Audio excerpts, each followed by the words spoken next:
ባቡሬ ልቀቀኝ። ለሊ እኔ ክፉ ሰው አይደለሁም። በጣም ክፉ ነህ። እሺ ቆይ ከዚህ በላይ ምን ልታደርግ ነው? ህይወቴን እኮ ምስቅልቅሉን ያወጣኸው። ይቅርታ ማለት ሂጂ በቃ። የምርህን ነው? አዎ ለሊ ሂጂ። እንዴት? ቆይ እኔ ላክስትሽ እዚህ እንደሆንሽ እነግራታለሁ። አንቺ ደግሞ ፍርድ ቤት ሄደሽ ሰርፕራይዝ አድርጊያት።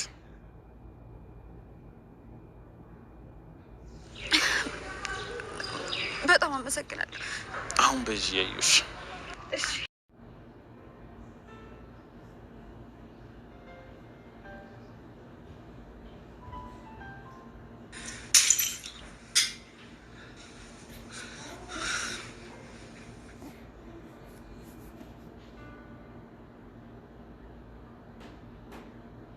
አሰላሙ አለይኩም ወራህመቱላሂ ወበረካቱ። ድና የተከበራችሁ የቻናሌ ቤተሰቦች ሙስሊም ክርስቲያን ወገኖቼ በአለም ዳርቻ ያላችሁ ሰላም ብያለሁ።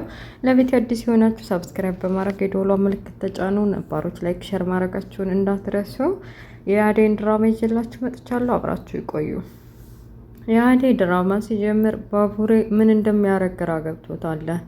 ለሊን በአንድ ጎን አሳዝነዋለች፣ በአንድ ጎን ደግሞ የለሊ አክስት ሁሉ ነገር ካወቀችበትና ለሊን ካስጠፋ እንደምትገለው ጠንቅቆ ስላወቀ ምን ማድረግ እንዳለበት አላወቀም። በመጨረሻም እግሯ ላይ ያሰረው አበጠበትና መማት መሰለኝ ወደ ውጭ ይዟት ሄዷል።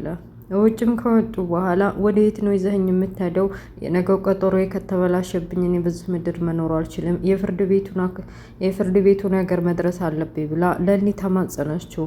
እሱም የሚጨክል ልብ ስለሌለው በቃ ክስትሽ የፈለገችውን ተንጣ እምብዛ ቢጠናን የማስወገድን የመግደል ነው፣ ከዛ ሀገር እሸሻለሁኝ፣ በቃ እንጂ ሂጂ፣ እኔ እዚህ እንዳለሽ እነግራታለሁ ለአክስትሽ፣ አንቺ ፍርድ ቤቱ ሄደሽ ሰርፕራይዝ አድርጊ ብሎ መልሶላታል። ለልዬ ይህንን ስትሰማ ማመን አቅቷት ነበር። ሄዳው አቅፋው አመስግነው ለአንተስ ምን ትሆን ስትለው እኔም ጋር አብረህ ትኖራለህ ለተወሰነ ጊዜ ብላ ስላለችው እየሮጠ ሄዳ ወደ ቤቷ አርፋለች። ከደረሰችም በኋላ የተፈጠረውን ነገር ለጊዜው ባትነግራትም ለአደይ ደውላ መገኘቷንና እቤቷ መድረሷን ነግራታለች። አደይ ተጨንቃ ተጠባ ነበር ምን ማድረግ እንዳለባት። ስትፈልጋት ውላ ማታ ስትገባ እትዬ ለምን አልነገራችሁም? ከቤት ስትወጡ ሁላችሁም ተመሬት ተነስታችሁ አሰሪ እንደመሆኔ መጠን ዝም ብላችሁ ነው የምትወጡት ብለው ተቆጥተዋቸዋል። አደይም ማድረግ የሚገባትን ለምለምን ፍለጋ እንደወጣች አስረድታቸዋለች። እሱም በኋላ ላይም ደግሞ አሹም ራሱ መውጣቱን ሲያውቁ ትንሽ ተቆጡ። ሁለታቸውም ስራቸው ስለሆነና ግዴታቸው ስለሆነ ግን ደግሞ አለቃቸው ማስፈቀድ ረስተው መውጣት እንዳልነበረባቸው ጥፋታቸውን አውቀው ይቅርታ ጠይቋቸዋል። እሳቸውም እንደ ልጆቼ ነው ማያችሁ፣ እንደዛ አታድርጉ፣ በጨለማ አትውጡ ብለው መክረው ለቀዋቸዋል። ቅምጥልና ኪንጎ ዳይመንድ ሆነው ዴቭ ሆነው ሁለታቸውንም ቤዛ የለምለም መጥፋት እጅ ስላለበት ሁሉንም ነገር ስላወቁ እሷ ጠንቅቃ ስላወቀ ብለው እያባረሯት ነበር። ከዛ በኋላ ድንገት ያዟትና ዳይመንድ የሚይዟት ስለነበር ሁለታቸው ሆነው ጆሮዋንና ፀጉሯን እየወነወኑ ለምለም የት እንደታገተች አስጨንቀዋታል። ምንም መውጫ መግቢያ የሌላት ቤዛ ያለምንም ማመንታት እውነቱን ተናግራለች። በቃ ባቡሬ ነው ያስጠፋት፣ እኔን መሬት ላይ ከጣሌ በኋላ ለሊን ይዟት ጠፍቷል ብላ ተናግራለች። እንዴት እስካሁን ሳትነግሪን ሁሉን ነገር ጠንቅቀሽ እያወቅሽ ነው ማለት ነው ብሎ ዴቭን ቢመታም ግን ደግሞ ወደ ለሊ ወደ ተደበቀችበት እና ወደ ታገተችበት መብረር ስላለባቸው ጥለዋት ሄደዋል። እሷም ወደ ቤት መታለች። ለሊ ቤት ከገባች በኋላ አደይ እንደምትፈልጋት ስለምታውቅ ስልክ ደውላ ነግራታለች።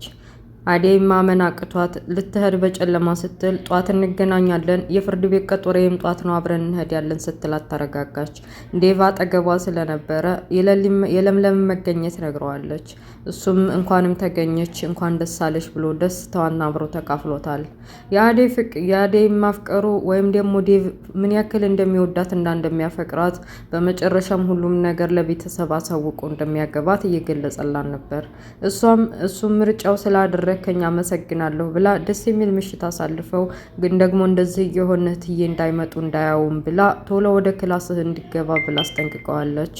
እሱም ይሄንን ሳይ ነገሮች ተመቻችተው አንድ ላይ ተጋብተን አንድ ላይ መሆን ነው የምፈልገው እያለን ጠይቋታል። እሷም ደስ እያላት ጧት ወደ ለምለም መሄድ እንዳለባቸው አስገንዝባ ከክላሷ ወጥቷል። ፍቅርና ቲና ተብዬዋ በአዴ ላይ የሆነ ነገር ለማሴር አስበዋል። በተለይ ደግሞ ቤዛ የነገረቻቸው ሶስታችሁንም ሊያገባችሁ ነው እንዴ? በተለይ ደግሞ አዴን ያለ አዴ መኖር አይችልም ብላ ስለነገረቻቸው ፍቅርና ቲና የሆነ ነገር ለማድረግ ወስነዋል። በቃ እንደውም ቲና እኔ አብሬው ልተኛና ከዛ አዴ መታ ስታየው አብረን የተኛን ጊዜ ስለሚጣሉ ከዚህ ከቤት ምንቅሯ ይወጣል ስትባል ፍቅር ተብዬዋ ደስ ብሏታል። ምናልባት ይህንን ተከትሎ አዴ ከዚህ ከቤት ከወጣች ይረሳታልና እኔን ያፈቅራታል የሚል ግንዛቤ ቅንጭላቷ ላይ ስለመጣባት በነገሩ ተስማምታለች። ፍቅር እሺ ደግ ብለው ለመስራት አቅደዋል። ለሙዬ በቃ ባቡሬ ስለለቀቃት ደስ ብሏታል። ጧት አይነጋ የለም ነጋና ወደ ፍርድ ቤቱ እየሄደች እያለ ዳይመንድና ኪንጎ ባቡርን ፊት ለፊት ሲያዩት እንዴት ይሄ ልጅ ነው አይደለ ለምለምን ያገታት ብለው ጉሮሮውን አንቀው ሲያስጨንቁት ድንገት ከኋላቸው መጣች። ልቀቁት፣ በጣም ይቅርታ አድርጉልኝ ሳልደውልላችሁ ብላ እሱም ባቡሬም እረ ንገሪልኝ ለምለም፣ እኔ እኮ በየመንገዱ እያስጨነቁኝ ነው እንደለቀኩሽ አያውቁም እንዴ ብሎ ባቡር አስረዳቸው። እንደለቀቃት ካወቁ በኋላ ዳይመንድና ኪንጎም ደስ ብሏቸው እንኳን ደስ አለሽ የፍርድ ቤቱ ነገር እንዴት ሆነልሽ ብለው ጠይቀዋታል። እሷም የፍርድ ቤቱን ነገር እንዳሸነፈችና በቃ ገንዘቧ ንብረቷ ሁሉ የቤተሰቦቿ በእጇ እንደገባ ሁሉንም ነገር ነግራቸው ወደ ቤቷ ሄዳለች። ዴቭና አዴይ ሆነው ቤቷ ከሄዱ በኋላ ቡና ላፍላላችሁ ብላ ደስታዋን ለመካፈል ስትሞክር በቃ የትናንትናው እትዬ ተቆጧቸው ለምን አመሻችሁ ብለው እትዬ ተቆጧቸው ትዝ ስላላት አዴይ መሄድ አለብን ብላ አብረው ሄደዋል። በመሀልም ባቡሬ ቤት ናቶሎ ብለውኑ ለምለም ለማመስገን ያክል ይዛው መታ ከፍርድ ቤቱ ቀጠሮ በኋላ ምን እንደተፈጠረ ሁሉን ነገር አስረድተዋለች።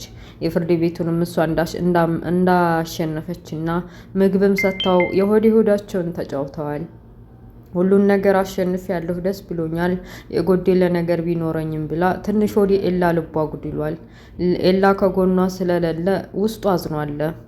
ባቡሬም ቢሆን ጥሩና የዋህ ልጅ ነው። ሁለተኛ እድልሽን እንዳትይ አክስትሽ ሁለተኛ ካሳገተችሽ እንደኔ የዋህ ሰው አታሳግትሽም እና በዛው እንዳያስቀሩሽ ተጠንቀቂ። እኔም ቢሆን እየተከታተሉኝ ነበርና መንገድ ቀይሼ ባላመልጣቸው እስካሁን ተይዘን ነበረ። ስለዚህ ድጋሜ እንዳይዙሽ ተጠንቀቂ ብሎ ስለ ራሱም ላይፍ እስር ቤት እንዴት እንደገባ ባላደረገውና ባላጠፋው ነገር እንዴት እንደተሰቃየ አካፍሏታል። የወደዲያስ ይመስላል። ተመችተዋለች። ቅምጥልን መንገድ ላይ ካገኛት በኋላ ስለ ለምለም አንዳንድ ነገር ካወቀ ፍቅር ሊይዘው እንዳይሞክረው አስረድተዋለች። እሷ ከዚህ በፊት በጣም የምታፈቅረው ልጅ ነበር። ቀለበትን ማስራውም ነበር። ሊጋቡ እየተጠባበቁ እሷ ጥሎ አጠፋ። እናንተ ወንዶች መቼ ትታመናላችሁ? አለች ቅምጥሏ።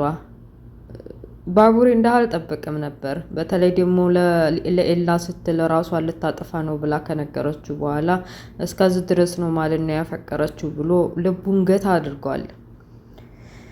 ወደ ገጠር ስንሄድ የአዴይ እህት አብሮ አደግ ከአሜሪካ የመጣውን እየተጫወቱ የልጅነት ትውስታው ትዝ ብሎት ምንም አሜሪካን ቢሄድም እና ውጭ ሀገር ቢኖርም እንኳ ያደገበትን ጭቃ እያወካና ውሃ እየተራጨ ያደገበትን አረሳህም እንዴ ይሄንን ነገር እያለችው እንዴት ብዬ ነው ምረሳው? ሰው ያደገበትን ይረሳል እንዴ? እየተባባሉ ውሃ እየተራጩ ጫኘ መጥቶ እንዳያባልጋት እንዳያጠፋት ብሎ ወደ ቤታቸው ሄዱ ብሏቸዋል።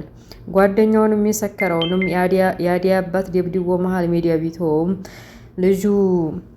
ልጁ ከሞተበት በኋላ የመራራትና የማዘን ፊት እየታየበት ነው። እንደዛ ምንም ልጁና ሚስቱን ደብድቦ ልጁን ቢያስወርድበትም ግን ደግሞ መሬት ላይ ተጋድሞ እንደዛ ሰክሮ ዝም ብሎ ጥሎ ማለፍ አልቻለም እና አቤቱ ይዞት አሳድሮታል። ቲክቶከሯ በለምለም በጓደኛዋ መጥፋት ክፉኛ አዝናለች። በተለይ ደግሞ ቤዛ ከባቡር ጋር እያወራች እየሰማቻት ስለነበር ለትዬ የተፈጠረውን ብነግራቸውም አላመኗትም። ቤዛን ነው ያመኗት። በዚህ ጉዳይ ተጨንቃ ሌሊቱን እንቅልፍ ስታጣ በመጨረሻ ቤቱ ወረድ ከክላሷ ወጥታ አሹጋ ሆናለች። ምን እንደሆነች እና ለምን እንደዚህ እንደተጨነቀ ይጠይቋታል። በዛ ሰዓትም እናት ስትናፍቅህ ምን ማድረግ ነው የምትችለው? ምንድን ነው የምታደርገው ብላ ጠይቀዋለች። አሹም እናቱ ስትናፍቀው እምዬ የሚለውን ሙዚቃ እንደሚያዳምጥ ሲነግራት እናቴ ናፍቃኛለች ብላ ለማልቀስ ምንም አልቀራትም። እንደዛ ይዞሽ እንደዛ አትሁን እያለ እያባበላት እያለ እናትየዋ የአዴና የማን ነው የፍቅር እናት ከክላሳቸው ወጥተው ምን እንደሚያደርጉ እያዳመጡ ነበር። በደረቀው ሌሊት ምን እያረግሽ ነው? እዚህ አተኝም እንዴ? ምን እየሆናችሁ ነው? ብለው ሁለታቸውንም አስደንግጠዋቸዋል። አዴና ለምለም ሩታ መጨነቅ ስላወቁ እስቲ እንንገራት ብለው ቀና ብለው ሲያዋት እትዬም ሁላቸውም ማሹም ተፋጠዋል። በዚሁ መሀል ዴቭ ገባ ብሎ በቃ ለምለም ተገኝታለች፣ አሁን ደውላልን ነበር፣ ጧት ወደ ፍርድ ቤቱ ትሄዳለች፣ አሁን ተረጋግታችሁ ማረፍ ትችላላችሁ ብሎ ሲነግራቸው እትዬም አሹም ማፋጠጥ አቁመው በቃ ወደ ምኝታችሁ ተመለሱ ብለው ተኝተዋል። ጨካኟና ረመኔዋ ተንኮለኛዋ ፍቅር ተብዬው በቤዛ ላይ ቤት እያጸዳች እያለ ውሃ ስትደፋባት ለምንድን ነው የምትደፊብኝ እንደዚህ ያጸዳሁት ላይ እያሉ እየተነታረኩ ቲና መታለች። ቲናም እዚህ ቤት የምትመላለሰው ዴቭን ፈልጋ ስለገባ ፍቅር ተብዬዋ ምን ልትሰሪ መጣች? እዚህ ምን ያመላልስሻል? እንደ ውሃ ቅዳ መልስ እያለ ትጨቃጨቁ። ፍቅር ሁሉንም ማናት ቤዛ ሁሉንም ነገር ስለምታቅ ቆይ እናንተ ሰው ጤነኞች አይደላችሁም ወይ? እሱ የሚያፈቅረውና የሚወደው አዴይን ነው። አዴይን ከዚህ ቤት ካላባረራችሁ ለሁለታችሁም ማግኘት ዘበት ነው፣ እርማችሁን አውጡ ስትላቸው ዴቭና አዴይ ድንገት ይመጣሉ። ሁኔታቸው ግራ ስለገባት ምን እንደተፈጠረ እንዲያስረዳት ቤዛን ብትጠይቃትም እኔ እኮ ግርም የምትሉኝ ነገር ቆይ ሶስታቸውንም አግብተህ ቁጭ ልታረጋቸው ነው እንዴ? እዚህ እኮ ባንተ ፊት እየተጨቃጨቁ ስላንተ እየጠየቁኝ ነው፣ እንኳንም መጣህ መልስላቸው ብላ ጥላቸው ሄዳለች። አዴይ ይህን ነገር ስታውቅ ፍቅር ምን ማለቷ ነው? ቤዛ እንደዚህ እያለች የምታወራው ለምንድን ነው ስትል ገብቶሻል፣ ከዚህ ከቤት ውልቅ በይ፣ አዴይ ማን ነው ዴቭን ብትለቂ ይሻልሻል እያለ ብትጠይቃትም እነዚህ እብዶች ማለቂያ የላቸውም ብሎ እጇን ይዞ ጎትቶ አውጥቷታል ዴቭ። በዚሁ መሀል ፍቅር ተብዬዋና ቲና በቃ የቤዛ ንግግር ሳይሰራልን አይቀርምና ለምን አንጠቀምበትም? ለምን አዴይንና ዴቭን ለመለያየት እኔ አብሬው አልተኛም ለማስመሰል ያክልም ቢሆን ብላ ሀሳብ አመጣችላት ቲና። ፍቅርም አማራጭ ስለሌላት እሺ ብላ እሱ ተኛበት ክላስ ብርድ ልብሱን ቀስ ብላ አብረው ለመተኛት ያስመስለው ቲናና ዴቭ ገደም እንዳሉ ራሱን አሞታል ለባናዶሉ ሰጅና ስጩ ብላ ፍቅር ተብዬው ለአዴይ ሁኔታው እንድትመለከት አርጋታለች። እሷማ ገራማን ነው ብላ ወደ ክላሱ ግብት ስትል ቲና ተብዬው ከጎኑ